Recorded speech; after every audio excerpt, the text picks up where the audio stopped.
لديها إمكانيات وقدرات مع التحالف الدولي عندما اختلطت بالتأكيد أصبحت ذو إمكانيات وقدرات عالية وخبرة أكبر. The Iraqis is entering into a new phase where they're not at war. They've been to war many years. Now they're entering into a new phase where there's not a war, but we are transferring the armed forces into a peacetime organization.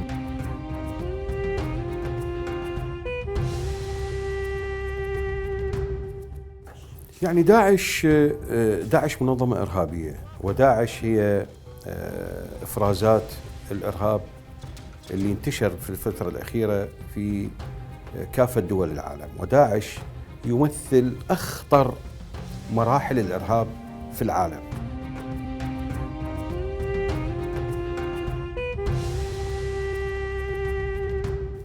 يعني بالتأكيد الفائدة الكبيرة من العمل مع التحالف الدولي، أول هذه الأمور هو أولاً رفع قدرات وبناء القوات الأمنية العراقية. هذه القوات الأمنية العراقية بالتأكيد لديها إمكانيات وقدرات مع التحالف الدولي عندما اختلطت بالتأكيد أصبحت ذو إمكانيات وقدرات عالية وخبرة أكبر.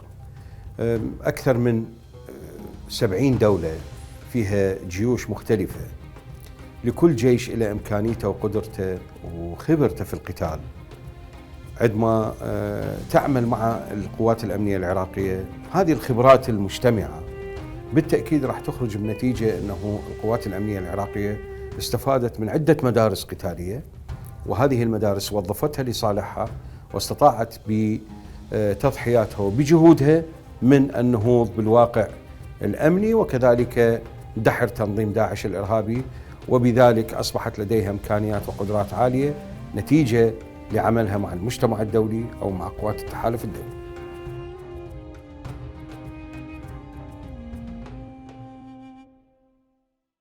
We're here in the Iraqi Security Force Joint Operational Command Center, Iraq. This is the location that commands and controls all Iraqi security forces across federal Iraq.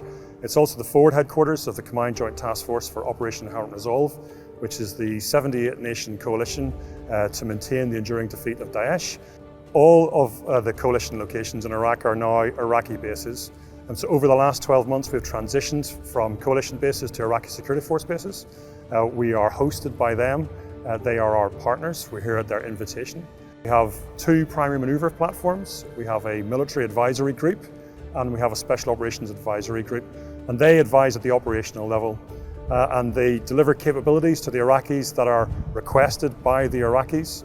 There are no operations that take place anymore in Iraq without the express permission of the Iraqi government. So we're here at their invitation, delivering capabilities they have asked for. طلبت الحكومة العراقية من المجتمع الدولي أن يساعدها في مجال القدرات القوة الجوية، لأنه ما عندنا كانت قوة جوية الحقيقة. في مجال طيران الجيش كان طيران الجيش لا زال فتي، في مجال الاستخبارات والاستطلاع والمدفعية. وأثناء ذلك استجاب المجتمع الدولي للحقيقة قواتنا الأمنية وللحكومة العراقية، وأتت هذه القوات وساعدت القوات الأمنية العراقية اللي هي فقط قدمت لها المساعدة. وما قاتل من قاتل ومن قدم التضحيات هم القوات الأمنية العراقية، ولكن كان دعمهم ووجودهم في الدعم في مجال التدريب، في مجال التسليح، في مجال الضربات الجوية، في مجال الاستطلاع الجوي، في مجال المعلومات الاستخبارية مهم جدا، وأسهم إسهام كبير في الإسراع في عملية إحداث النصر اللي إن شاء الله تحقق على أيدي قواتنا الأمنية العراقية.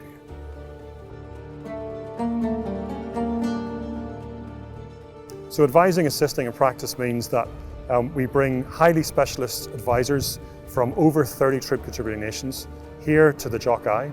They sit alongside their Iraqi partners every day and they help them deal with those complex and wicked problems that are caused by having an insurgency in increasingly complex terrain. The military advisory group is given advice on all the different warfighting functions, as we call them, within the Joint Operations Center here in Baghdad. We are advising Iraqi staff officers, so that's the higher level, or the highest level they have here in Iraq, on an operational level. Assisting doesn't mean providing them, the ASF, with coalition assets, not at all.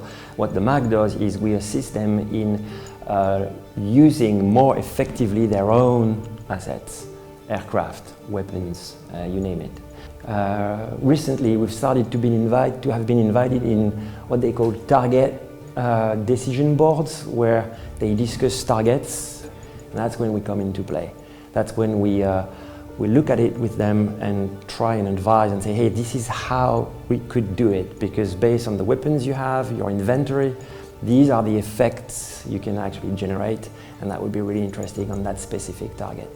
So recently, after observing a set of targets in an area that is known for being the enemy's stronghold, and they briefed up their chain of command, and they decided to strike using different squadrons and different weapons without even telling us when that was going to happen. So a very independent type of decision-making process, which is a little victory, if you will.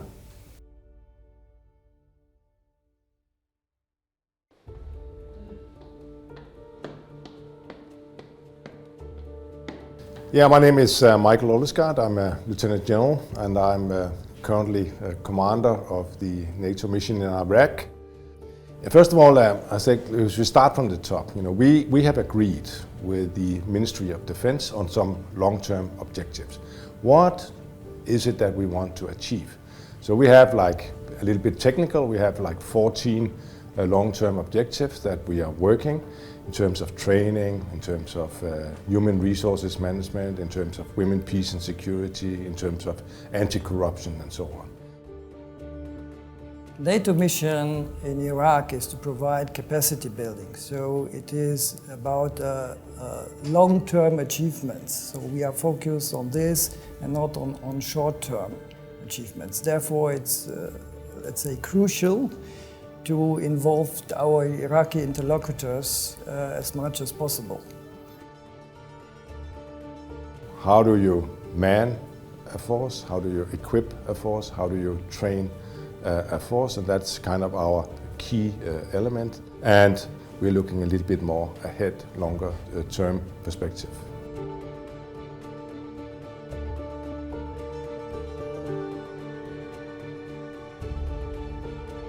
Well, I think it's important to know that we are coming from 30 countries. In my office alone, there's 4 different nationalities, and we consist of both military as well as NATO civilians and civilians from the Ministry of Foreign Affairs. That's the strength of our team. Hopefully now Daesh will soon be defeated, and the Iraqis is entering into a new phase where they're not at war. They've been to war many years. Now they're entering into a new phase where there's not a war, but we are transferring the armed forces into a peacetime organization, which is another type of organization you need, another type of approach. We are focusing much more on training, on how to man correctly the units, and how to, again, rebuild the logistical systems. Well, the benefits for the Iraqi, and we are focusing on the ministerial level, but it goes down to the service commands and the technical level as well.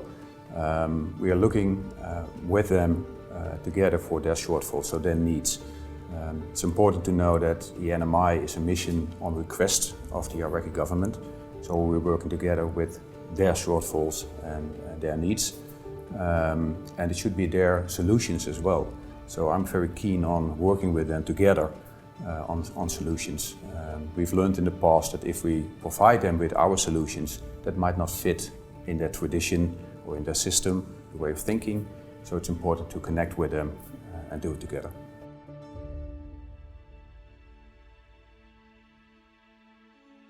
الآن القوات الأمنية العراقية أصبحت على درجة عالية من الإمكانية والخبرة والمرونة. الآن قوات الأمن العراقية اكتسبت خبرة في القتال، تدربت، لديها سلاح مختلف اختلاف كلي عما كانت عليه قبل عام 2014. أكبر دليل على ذلك يعني بدأنا نستلم المواقع، وهذه المواقع بدأنا كقوات أمنية عراقية إحنا نديرها، ونجحنا في إدارتها، ونجحنا في حاول داعش أن يقوم ببعض التعرضات، نجحنا في الصد هذه التعرضات، وكذلك أيضا نجحنا في تحقيق الأمن في كل المناطق. الآن اختلفت، الآن أي مكان في العراق احنا نروح له آمن. نعم تصير بعض الخروقات لأنه لا زالت خلايا موجودة، ولكن أنا الآن أستطيع أن أسافر من بغداد إلى البصرة، من بغداد إلى الموصل، من بغداد إلى الرطبة، من بغداد إلى أي مكان، وأنعم وأتمتع بالأمن والأمان اللي تقدمه القوات الأمنية العراقية. ولكن ما تبقى من هذه الخلايا الآن نقوم بالضغط عليها من أجل استئصالها والحقيقة منعها من أن ترجع مرة ثانية في العراق.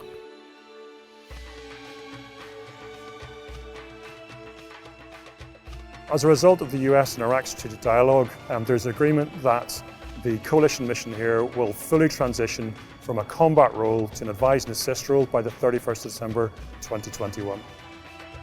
We are happy to stay and to develop slowly and progressing with the agreed objectives that we have with the armed forces. Personally for me, I would say the most rewarding thing is I grew up in a counterinsurgency environment. I grew up in Northern Ireland. I grew up with soldiers in the streets. I grew up with violence. I grew up seeing the effects of sectarianism. And when you come here to Iraq and you see that the people are rejecting sectarianism, they're rejecting the violence, it's hugely rewarding to see that. Because I think it's really important for people to remember that people just want to go to school, people just want to have a job, they just want to see their kids go to education, they just want to live their lives. They don't want to be encumbered by helicopters and tanks. We've got long relationships with the people of Iraq, we've got long friendships with the people of Iraq. The number of British passport holders that you see here, they're everywhere. People will always come up to you and talk to you about Manchester United, Liverpool, Chelsea.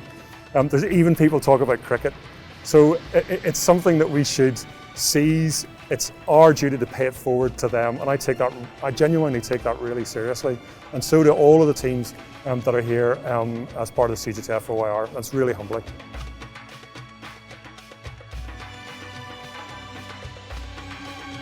الحقيقة بدعوة من الولايات المتحدة الأمريكية اللي هي قادة التحالف الدولي، تشكل من خلال المجتمع الدولي أيضا، استطعنا من خلال هذا التحالف أن نبني قوات أمنية عراقية استطاعت أن خلال فترة 3 سنوات ونصف قواتنا الأمنية العراقية بعد أن تلقت التدريب والدعم وفي كافة المجالات أن تحقق النصر.